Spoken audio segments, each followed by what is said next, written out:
Ya, buat teman-teman semua tonton konten saya sampai kelar ya, biar nggak salah paham. Buat kadrun-kadrun, sama juga, sampai kelar juga, biar tambah puyeng. Detak! Hari ini! Biasanya kalau ada ulang tahun tuh lagunya Jamrud ya. Kalau presiden ulang tahun gimana? Ada lagu Jamrud juga nggak? Ya, tanggal 21 Juni 2022, usia Pak Jokowi genap 61 tahun. Usia yang masih muda sih untuk ukuran presiden. Karena ada setidaknya 8 presiden di dunia ini yang pensiun di usia di atas 80 tahun. Bayangkan, di atas 80 tahun.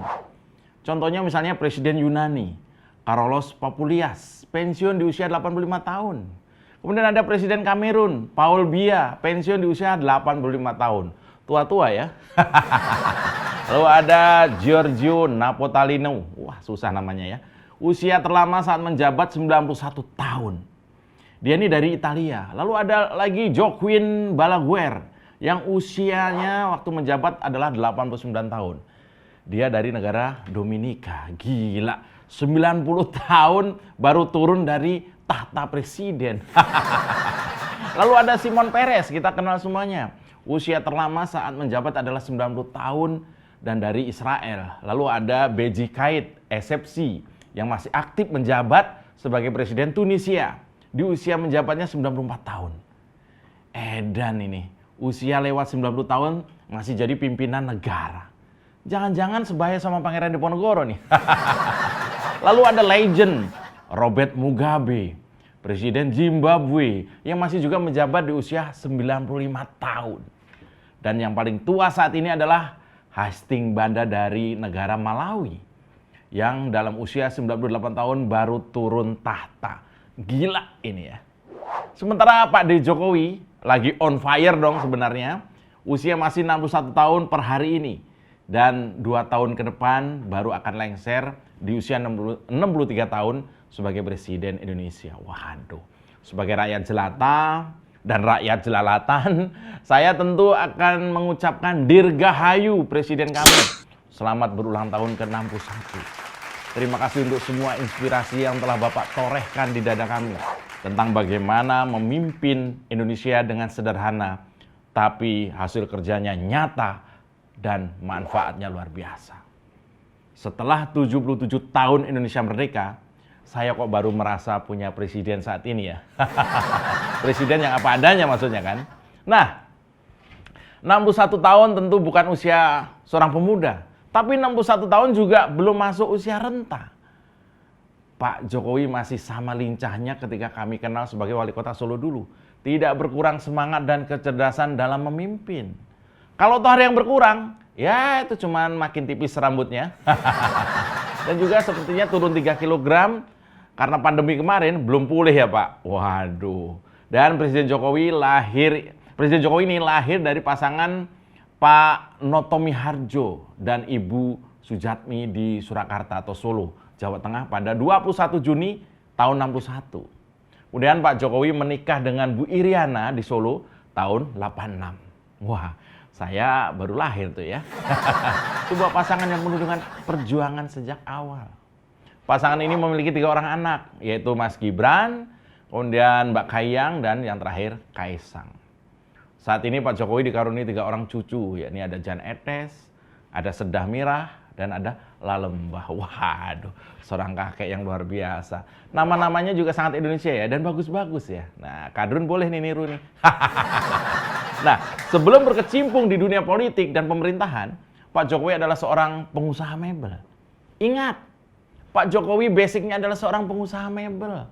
Dan sampai sekarang usahanya itu masih jalan dengan bagus.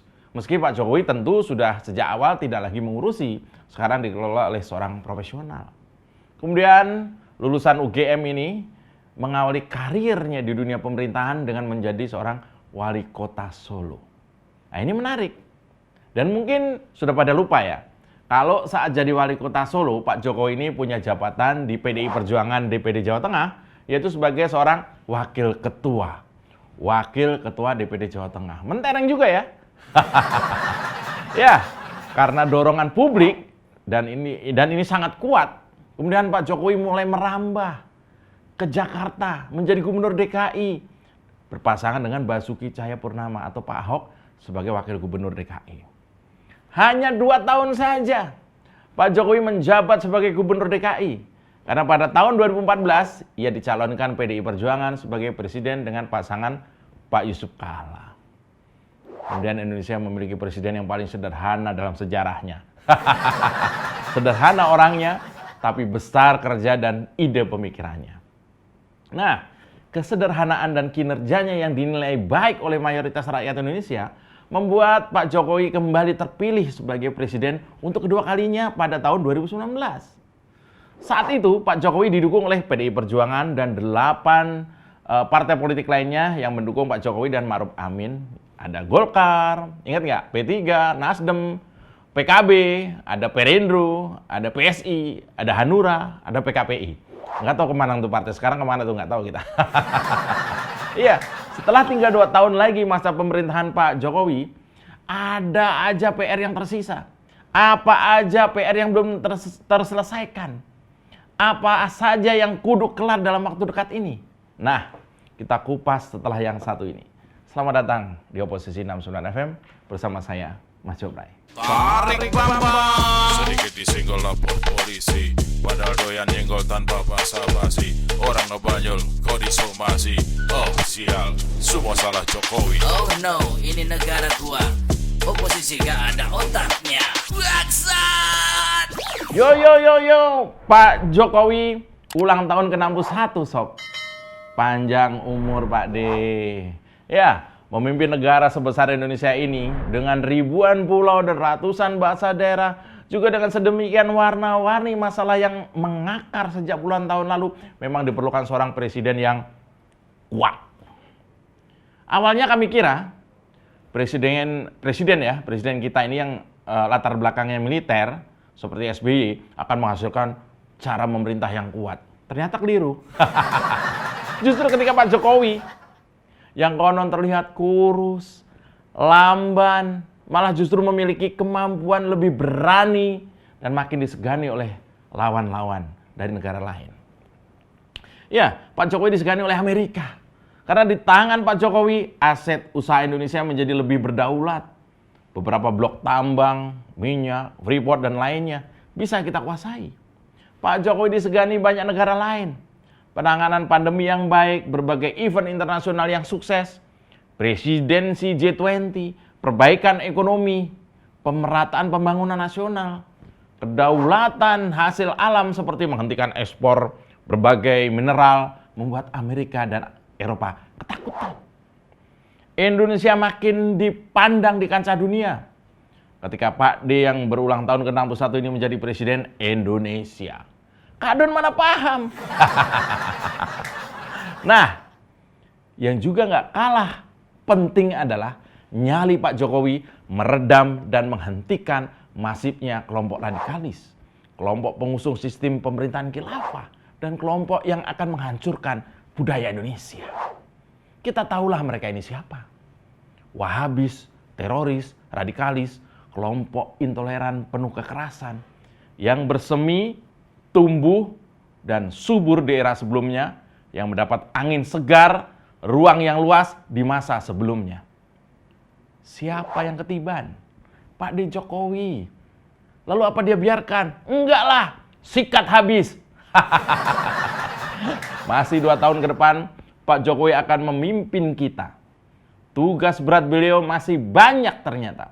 Selain soal ibu kota negara, pemulihan pasca pandemi, juga kelanjutan beberapa proyek infrastruktur setelah terkena refocusing gara-gara pandemi. Juga menyiapkan pemilu sebagai sarana mencari penerus apa yang sudah hampir 10 tahun ini dikerjakan.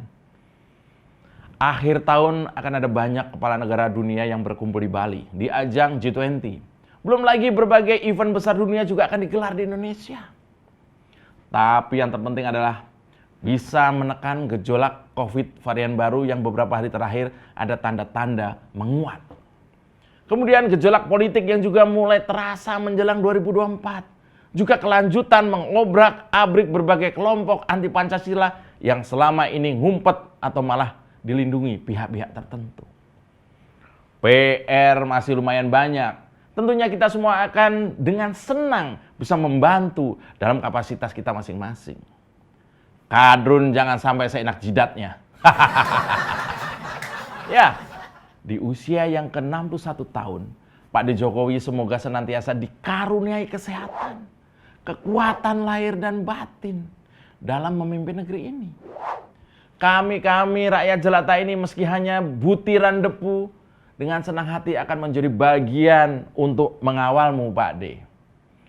Biarkan musuh-musuh negara yang sekarang ini kelimpungan kau sikat itu tahu bahwa Presiden Republik Indonesia yang bernama Joko Widodo bukan kaleng-kaleng, bukan ecek-ecek.